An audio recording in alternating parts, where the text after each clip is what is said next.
ಕೇರಳದ ಮಹಾ ದುರಂತದಲ್ಲಿ ಹಲವರ ಜೀವ ಉಳಿದಿದೆ. ಅದರಲ್ಲೂ ಕೂಡ ಒಂದಷ್ಟು ಜನ ಸುರಕ್ಷಿತ ಸ್ಥಳಕ್ಕೆ ಬಂದಿದ್ದಾರೆ. ಈಗ ನಮ್ಮ ಜೊತೆ ಲತಾ ಅನ್ನೋರಿದ್ದಾರೆ. ಅವರು ಚೋರಲ್ಮಲೆಯಲ್ಲಿದ್ದರು. ಅವರು ಆ ಒಂದು ದುರಂತದಿಂದ ತಪ್ಪಿಸ್ಕೊಂಡು ಬಂದಿದ್ದಂಥವ್ರು. ಅವ್ರನ್ನ ಮಾತಾಡಿಸ್ತಾ ಹೋಗ್ತಾನೆ. ಅಮ್ಮ, ಹೆಂಗಾಯ್ತು ದುರಂತ? ಅಂದರೆ ನೀವು ಅಲ್ಲೇ ಇದ್ದೀರಾ? ಯಾವ ಸಂದರ್ಭದಲ್ಲಿ? ಎಷ್ಟು ಗಂಟೆಲಿ ಆಯ್ತು ಇದು? 1:30ಗೆ ನಾವು ರಾತ್ರಿ ಮಲ್ಗೋದಲ್ವ, ಮಲ್ಕೊಂಡಿದ್ದು 1:30 ಗಂಟೆ ರಾತ್ರಿ ಇದು ಸಂಭವ ನೋಡಿ. ಬಾಗಿಲೆಲ್ಲ ಹೊಡೆದಾಕಿಬಿಟ್ಟು ನೀರು ಒಳಗಡೆ ಬಂತು. ಅಂದರೆ ನಾವು ಮಂಚದ ಮೇಲೆ ನಿಂತ್ಕೊಂಡು ಇದ್ದೋ. ಇಷ್ಟೊತ್ತಿಗೆ ನೀರು ಬಂದಮೇಲೆ ಸ್ವಲ್ಪ ಇದಾದ್ಮೇಲೆ ಓಡಿ ಹೊರಗಡೆ ಬಂತು. ಸ್ವಲ್ಪ ಕಡಿಮೆ ಆದಮೇಲೆ ಎಷ್ಟು ಜನ ಇದ್ರಿ ಮನೆಯಲ್ಲಿ ನೀವು? 3 ಜನ ಇದ್ದೋ. ನಾನು, ಮಗ, ನಮ್ಮ ಯಜಮಾನ್ರು.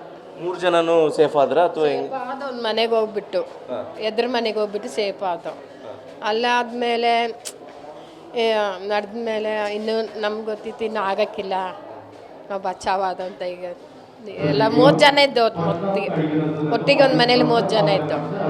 ನಿಮ್ಗೆ ಏನಾದ್ರು ಗಾಯಗಳಾಯ್ತಾ? ಏನಾಯ್ತು? ಗಾಯ ಏನಾದ್ರು ಆಯ್ತು? ಓಡ್ಕೊಂಡು ಬಂದಮೇಲೆ ಕಾಲೆಲ್ಲ ಗಾಯ ತುಂಬ ಇದ್ದೆ, ಪರವಾಗಿಲ್ಲ, ಸುಧಾರಿಸ್ಕೊಂಡು ಅಂತರ. ಸುಮಾರು ಮನೆಗಳು ಕೊಚ್ಕೊಂಡೋಯ್ತು. ಚೋರಲ್ಮಲೆಯಲ್ಲೂ ಕೊಚ್ಕೊಂಡೋಗಿದೆ, ಮುಂಡಕೈಯಲ್ಲೂ ಕೊಚ್ಕೊಂಡೋಗಿದೆ. ಆ ಕಡೆನೇ ಒಂದು 50-60 ಮನೆ ಏನು ಗೊತ್ತಿಲ್ಲ ನಮಗೆ ಸರಿ. ನಿಮ್ಮ ಎದುರುಗಡೆ ಮನೆ? ನಮ್ಮ ಎದುರುಗಡೆ ಮನೆಯೆಲ್ಲ ಹೋಗ್ಬಿಡ್ತು. ಮತ್ತೆ 2ನೇ ಸಲ ಮನೆ ಒಳಗೆ 3 ಗಂಟೆಗೆ ಪುನಃ ಬಂತದು. ಪುನಃ 3 ಗಂಟೆಗೆ ಇದೆಂತ ಭೂಕಂಪನೋ ಮಣ್ಣಿಡ್ಚಲ ಎಂತ ಹೇಳ್ತಾರೆ, ಆ ಥರ ಬಂತು. 2ನೇ ಸಲ ಬರುವಾಗ ನಮ್ಮ ಯಜಮಾನ್ರು, ಮಗ ಎಲ್ಲ ಅಲ್ಲಿ ಒಂದು 6-7 ಜನ ಮಿಸ್ ಆಗ್ಬಿಟ್ರು. ಎಲ್ಲ ಮಿಸ್ 7 ಜನ ಇಲ್ಲ, 6 ಜನ ಕಾಣಿಸ್ತಾ ಇಲ್ಲ.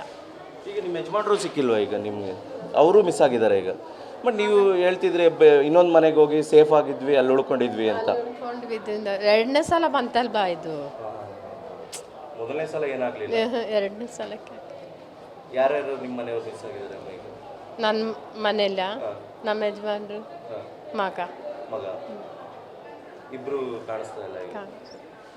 ಅಂದ್ರೆ ನೀವು 2ನೇ ಸರಿ ಬಂದಂತ ಸಂದರ್ಭದಲ್ಲಿ ಇನ್ನೊಂದು ಮನೇಲಿ ಇದ್ರೆ, ಆ ಮನೆಯಲ್ಲೂ ನಿಮ್ಗೆ ಏನಾಗ್ಲಿಲ್ವಾಗ? ಮನೇಲಿ ಸೊಸೆ ಹೋಗ್ಬಿಟ್ರು. ಆ ಟೈಮಲ್ಲಿ ನಾವು ಸ್ವಲ್ಪ ಜಾಗದಲ್ಲಿ ಈ ಥರ ಮಕ್ಕಳೆಲ್ಲ ಮೇಲೆ ಬರ್ತ ಮೇಲೆ ಹಾಕ್ಬಿಟ್ಟು ಚಿಕ್ಕ ಚಿಕ್ಕ ಮಕ್ಕಳ ಮನೇಲೆಲ್ಲ ಮಕ್ಕಳಿದಾರಲ್ವಾ, ಅವರೆಲ್ಲ ಒಂದು ಕಡೆ ಓಡಿದಲ್ವಾ, ಮಕ್ಕಳು ಚಿಕ್ಕ ಮಕ್ಕಳಿದೆ. ಈ ಥರ ಮಗ ಎಲ್ಲ ಬರ್ತ ಮೇಲೆ ಹಾಕ್ಕೊಂಡ್ಬಿಟ್ಟು ನಾವು ಒಂದು ಕಡೆ ಹಾಸಿಗೆಲ್ಲ ಬಂಡೆಕಲ್ಲು ಎದು ಬಂದಿತ್ತು, ಅದ್ರ ಮೇಲೆ ನಿಂತ್ಕೊಂಡು ಅಂತ ಕೆಳಗೆ ಇಳಿಯೋಕೆ ಹಾಕಿಲ್ಲ. ಕೆಳಗೆ ಇಳಿದ್ರೆ ಹೋಗೋದೆ. ಆ ಥರ ಒಂದಿಷ್ಟರಲ್ಲಿ ಬಚಾವಾಗಿರೋದು. ಬಟ್ ನಿಮ್ಮ ಮನೆ ಎಲ್ಲ ಇದೆಯಾ, ಹಂಗೆ ಇದೆಯಾ ಅಥವಾ ಕೊಚ್ಕೊಟ್ಟೋಯ್ತು? ಏನಿಲ್ಲ ಮನೆ. ಈಗ ನಿಮ್ಮ ಫ್ಯಾಮಿಲಿಯವರು ಯಾರು ಇಲ್ಲ? ಇಲ್ಲ. ನನ್ನ ಮಗನ ಮದುವೆಗೆ ಸೊಸೆ ಹೆರಿಗೆ ಆಗಿದ್ದು ಮನೇಲಿದ್ದಾಳೆ, ಅವಳ ಮನೇಲಿದ್ದಾಳೆ. 3 ತಿಂಗಳು ಆಗಲಿಲ್ಲ ಮಗುಗೆ. ಅವ್ರ ಮನೇಲಿದ್ದಾಳೆ. ಅಂದರೆ ನಿಮ್ಮ ಮಗ ಮತ್ತು ನಿಮ್ಮ ಹಸ್ಬೆಂಡು ಬೇರೆ ಮನೆಯಲ್ಲಿ ಹೋಗಿದ್ರಲ್ಲ, ಅಲ್ಲಿ ನೀವು ಹೆಂಗೆ ಸೇಫ್ ಆದರೆ ಅವ್ರು ಹೆಂಗೆ ಕೊಚ್ಕೊಟ್ಟೋದ್ರು ಅಂತ? ನಾವು ಸ್ವಲ್ಪ ಜನ ಮಕ್ಕಳು 30 ಜನ ಇದ್ದೀವಲ್ಲ, ಅದ್ರಲ್ಲಿ ಸ್ವಲ್ಪ ಬೇಗ ಸೌಂಡ್ ಬಂದ ಮೇಲೆ ಬೇಗ ಹೋಗ್ಬಿಟ್ಟು ಆ ಕಡೆ ಇನ್ನೊಂದು ರೂಮಿಗೆ ಹೋಗ್ಬಿಟ್ಟು ಒಂದು ರೂಮಲ್ಲಿ ಇದ್ದು. ರೂಮಲ್ಲಿ ಹಾಸಿಗೆ ಕಸ ಏನೇನೋ ಬಂತು ಬಂಡೆಗಲ್ಲ, ಅದ್ಮೇಲೆ ನಿಂತ್ಕೊಂಡಿದ್ದು ನಾವೆಲ್ಲರೂ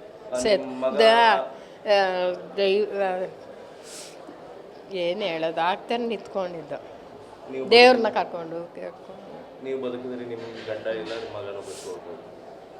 ಅವ್ರು ಬರೋಕ್ಕಾಗಲಿಲ್ಲ ಒಳಗಡೆಗೆ? ನಿಮ್ಮ ಗಂಡ ಮತ್ತು ನಿಮ್ಮ ಮಗ ಬರೋಕ್ಕಾಗಲಿಲ್ಲ ನೀವಿರೋ ಜಾಗಕ್ಕೆ? ರೂಮು ತುಂಬ ಇತ್ತು ಮನೆಯಲ್ಲಿ. ಆ ರೂಮಲ್ಲಿ ಬೆಡ್ರೂಮು ತುಂಬ 4-5 ಬೆಡ್ರೂಮ್ ಇಲ್ಲ ಮನೆ.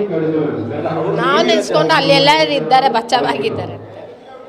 ಬೆಳಿಗ್ಗೆ 6 ಗಂಟೆಗೆ ಹೊರಗೆ ಬರುವಾಗ ಒಬ್ಬೊಬ್ಬರು ಇಳಿತಾ ಇದ್ರು, ಕಾಣಿಸ್ತಾ ಇಲ್ಲ. 6 ಜನ ಹೋಗ್ಬಿಟ್ಟು ಒಂದೇ ಸಲದಲ್ಲಿ 6 ಜನ ಇಲ್ಲ, ಕಾಣಿಸ್ತಾ ಇಲ್ಲ. ಒಂದೇ ಕಡೆಯಲ್ಲಿ ನಿಮ್ಮ ಗಂಡ ಮತ್ತೆ ಮಗನ ಜೊತೆ ಇನ್ನಲ್ಲೇ ಒಂದು 2 ಬಾಡಿ ಸಿಕ್ತು ಅಲ್ಲೇ ಬಾಡಿ. ಪಕ್ಕದ ಮನೆಯವರು ಬದುಕಿರ್ಬೋದು ಅಂತ ಅನ್ಕೊಂತೀರಾ? ನನಗೆ ಗ್ಯಾರಂಟಿ ಇಲ್ಲಪ್ಪ. ಆ ಥರ ಆಗಿದ್ದು ಬದುಕ ರೀತಿಯಲ್ಲೆಲ್ಲ ಆಗಿರೋದು. ಅದು ಬದುಕ ರೀತಿಯಲ್ಲಿ ಆಗಿರೋ ನಾವು ಹೇಳ್ಬೋದು ಬದುಕ್ತಾರೆ ಅಂತೇಳಿ. ನಮ್ಮ ಯಜಮಾನ್ರು ಹಿಂಗೇನೆ ಹೋಗ್ಬಿಟ್ರು. ಕಣ್ಣೆದುರುಗಡೆ ಕೊಚ್ಚೋದು ಹೋಗ್ಬಿಟ್ಟಿದ್ದಾರೆ ಅಷ್ಟೇ. ನನಗೆ ಬದುಕಕ್ಕೆ ಆಗ್ತಿಲ್ಲ ಆ ಥರ. ಸ್ವಲ್ಪ ಅಂದರೆ ಬಚಾವಾಗ್ಬೋದು, ನಾವು ಅವ್ರ ಇಂಜಿಗೆ ಬಚಾವಾಗಿರೋದು. ಸುಮಾರು ಜನ ಬಾಡಿನೆಲ್ಲ ತೊಗೊಂಡು ಬಂದರು, ಎಲ್ಲರೂ ನೋಡಿದ್ರೆ ಏನಾದ್ರು ಬಾಡಿಗಳನ್ನ ನಮ್ಮ ಪರಿಚಯದಾರರು ಇದ್ದಾರೆ ನೋಡಿದ್ದು ಅದರಲ್ಲಿ ಇಲ್ಲ. ಬಾಡಿ ಯಾವ ಥರ ಮುಖ ಪರಿಚಯ ಇಲ್ಲ, ಕಣ್ಣಿಲ್ಲ, ಕೈ ಇಲ್ಲ, ಆ ಥರ ಎಲ್ಲ ಆ ಥರನೇ ಸಿಗ್ತಾ ಇದ್ದವು. ಅದೇನಂದರೆ ಬಂಡೆಕಲ್ಲಿಗೆ ಮರಕ್ಕೆ ಹಿಡಿದು ಬಂಡೆಕಲ್ಲು ಮರ ಎಲ್ಲ ಎಲ್ಲ ಹಾಕೊಂಡು ಬರೋದಲ್ವಾ. ಏನು ಮಾಡೋದು, ಹೋಗಿದ್ದು ಹೋಯ್ತು, ಏನು ಮಾಡೋಕ್ಕಾಯ್ತದೆ.